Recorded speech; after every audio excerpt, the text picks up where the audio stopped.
Hello, mambo vipi?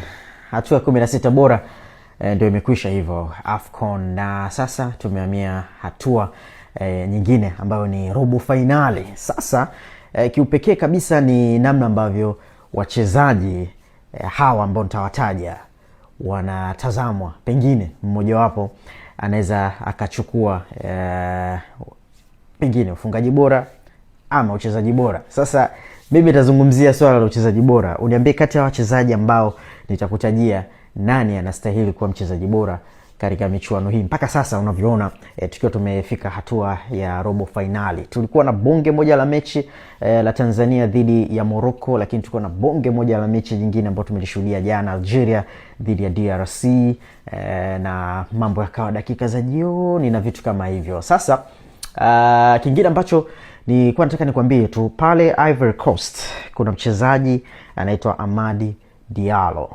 Yeye amecheza michezo mitatu na ana mabao matatu mpaka sasa. Na ukija kwa Morocco wenyeji, wana mchezaji Brahim Diaz ambaye mpaka sasa ana michezo minne na amefunga mabao manne.